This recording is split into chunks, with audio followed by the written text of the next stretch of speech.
Bismillahirrahmanirrahim. Assalamualaikum warahmatullahi wabarakatuh. Selamat datang di tutorial praktikum teknologi sediaan solida dengan judul granulasi bersama saya Apoteker Cynthia Rahmawati. Tujuan dari praktikum ini adalah untuk mengetahui proses pembuatan granul dari praformulasi sampai terbentuk granul dengan cara yang berbeda. Juga nantinya kita akan melakukan evaluasi terhadap mutu fisik granulnya.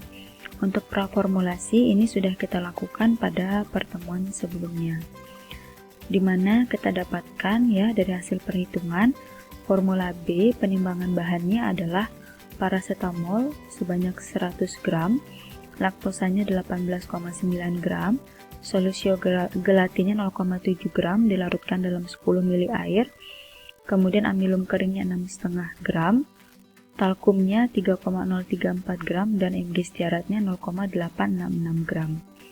Kemudian untuk formula C, penimbangan bahannya adalah paracetamolnya 100 gram, laktosanya 19,1 gram, solusio gelatinnya 0,5 gram dilarutkan dalam 10 ml air, kemudian amilum keringnya 9,1 gram, talkumnya 0,812 gram, dan Mg stiaratnya 0,488 gram.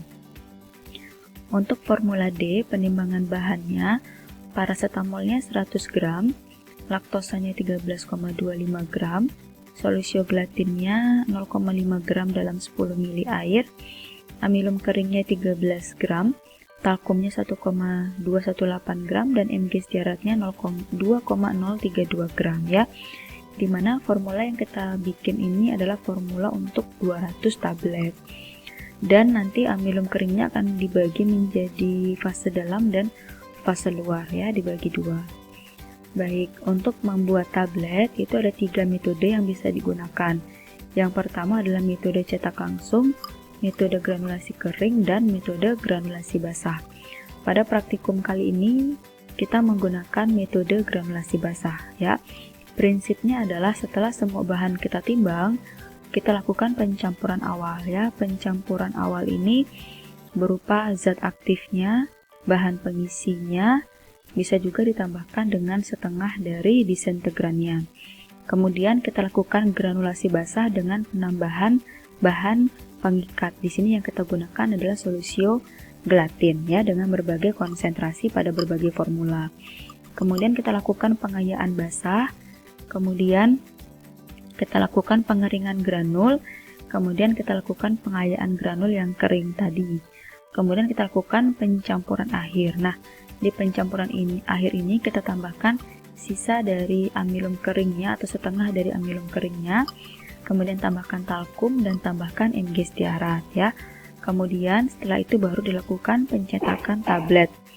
Namun sebelum dilakukan pencetakan tablet ya, pada pencampuran akhir ini kita lakukan dulu evaluasi granul ya. Baik, kita bahas dulu cara pembuatan granulnya.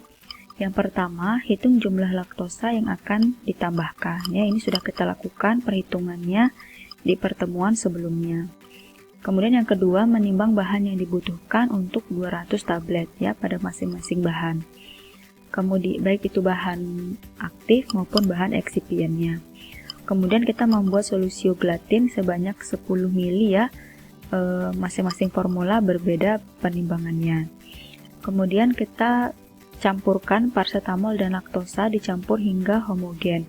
Dapat pula ditambahkan setengah dari amilum atau setengah dari disintegrannya. Kemudian solusio gelatin ditambahkan pada campuran tersebut sedikit demi sedikit sampai diperoleh massa yang kempal ya, lalu diayak dengan ayakan nomor 12 mes. Jadi jangan langsung digojrokin semuanya 10 ml solusio gelatin tadi, tapi tambahkan sedikit demi sedikit. Misalnya tidak digunakan 10 ml, dicatat berapa volume yang digunakan ya. Kalau misalkan digunakan semua 10 ml, maka catat 10 ml yang digunakan. Kemudian granul basah yang diperoleh tadi ditimbang ya, berapa bobot yang diperoleh. Kemudian dikeringkan dalam almari pengering suhu 50 derajat Celcius selama 24 jam. Silahkan disetting waktu dan suhunya. Setelah kering, ditimbang lagi ya, untuk melihat kehilangan bobot akibat pengeringan ya. Jadi seandainya nanti ada kehilangan bobot, maka kita lakukan penyesuaian penimbangan bahan untuk talkum dan mg istiaratnya. Itu juga sudah dilakukan pada pertemuan sebelumnya ya. Kemudian hasilnya tadi diayak dengan ayakan nomor 12/20 mes. Apabila setelah ditimbang beratnya berkurang, maka fase eksternalnya disesuaikan. Ini sudah diajarkan perhitungannya di pertemuan sebelumnya ya, di mana fase eksternalnya itu diperoleh dengan melihat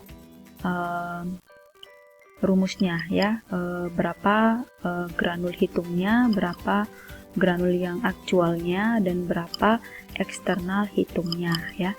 Kemudian talkum dan mg istiaratnya disesuaikan sesuai dengan perbandingannya berapa yang sudah ditentukan sebelumnya ya. Apakah 7/2, 5/3, atau 3/5, dan berapa persen yang dibutuhkan ya.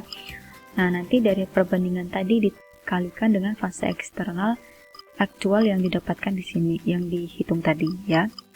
Kemudian granul yang akan dicetak itu dicampur terlebih dahulu dengan amilum kering sisa setengahnya, kemudian talkumnya dan mg istiaratnya. Granul kemudian diuji sifat fisiknya, yaitu dengan melakukan evaluasi granul ya. Sebelum dikempa atau sebelum dicetak, kita lakukan dulu evaluasi granul. Granul yang dihasilkan harus dievaluasi sifat fisiknya. Sifat fisik granul akan berpengaruh pada proses pengempaan. Sebagai contoh, sifat alir akan berpengaruh pada keseragaman bobot. Granul dengan sifat alir yang baik akan memberikan keseragaman bobot tablet yang baik pula. Kompaktibilitas granul akan berpengaruh pada kekerasan tablet. Daya serap granul berpengaruh pada waktu hancur tablet. Nah, yang pertama penentuan kadar air dalam granul atau moisture content atau MC ya. Granul harus dipastikan cukup kering agar tidak ada permasalahan dalam sifat alir dan kompaktibilitasnya. Sedangkan pencampuran akan sangat berpengaruh pada homogenitas bahan aktif yang pada akhirnya akan berpengaruh pada keseragaman kandungan zat aktif dalam tablet. Pada proses pengeringan terjadi perpindahan panas maupun massa. Panas harus dipindahkan dari lemari pengering kepada bahan yang akan dikeringkan untuk memasuk panas laten yang diperlukan untuk menguapkan air lembab. Perpindahan massa dilibatkan dalam difusi air dari dalam massa ke permukaan bahan dan selanjutnya dari permukaan bahan ke aliran udara yang lewat. Kelembaban dalam zat padat dinyatakan berdasarkan berat basah dan berat keringnya. Jika berdasarkan berat basah, kandungan air dari suatu bahan dihitung sebagai persen berat dari berat basah atau disebut juga dengan susut pengeringan atau LOD, loss on drying. Sedangkan berdasarkan berat kering air dinyatakan sebagai persen dari bahan kering.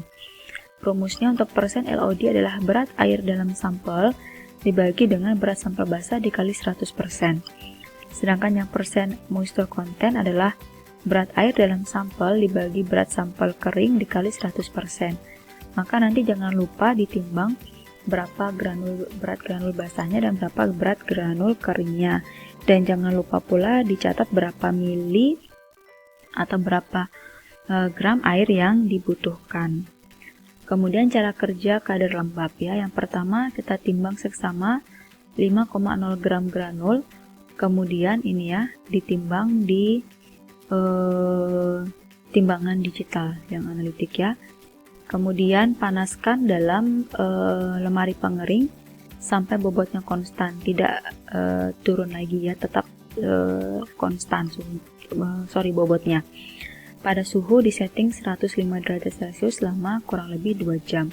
Kemudian ditimbang lagi setelah diperoleh granul kering yang konstan tadi, ditimbang lagi berapa bobotnya ya. Dimana perhitungannya adalah W0 dikurangi W1 per W0 dikali 100%. W0 adalah bobot granul awal dan W1 adalah bobot setelah pengeringan. Dimana syarat kadar lembab ini adalah antara 2 sampai dengan 4%. Kemudian cara kerja moisture content, timbang masing-masing granul basah kurang lebih 20 gram sebanyak 5 kali ya, dan dimasukkan ke dalam petri untuk dikeringkan masing-masing untuk waktu 15 menit, 30 menit, 45 menit, 60 menit, dan 90 menit. Sebelumnya, cawan petri kosong dan tutupnya tadi ditimbang terlebih dahulu, karena nanti kita akan menimbang langsung bersama cawan petri dan tutupnya. Sewaktu di dalam almari pengering, cawan Petri dalam keadaan terbuka, ya, tidak ditutup, penutup cawan Petrinya, ya. Setelah selesai, waktu pengeringan cawan kembali ditutup dan dikeluarkan dari almari pengering dan dibiarkan dingin. Granul kering dan cawan ditimbang kembali untuk mengetahui berat granul keringnya. Dihitung persen moisture content pada masing-masing waktu pengeringan dan buat kurva hubungan waktu dengan kandungan lembab, ya. Di mana X-nya adalah waktu pengeringan dengan berbagai waktu tadi yang sudah ditentukan. Y-nya adalah persentase dari moisture content-nya, ya. Jangan lupa dibuat kurvanya. Kemudian selanjutnya adalah kompresibilitas. Uji pengetapan granul dilakukan menggunakan alat volumenometer. Uji ini merupakan uji tidak langsung terhadap pengukuran laju aliran dengan menggunakan bulk atau serbuk halus dari granul. Granul atau serbuk dengan indeks pengetapan kurang dari 20% mempunyai sifat alir yang baik, ya. Alat yang kita gunakan di sini adalah jolting volumeter.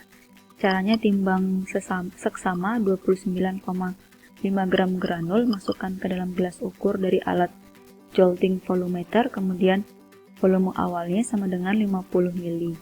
Dihitung 100 ketukan dan catat volume konstan atau tidak bergerak turun lagi, ya.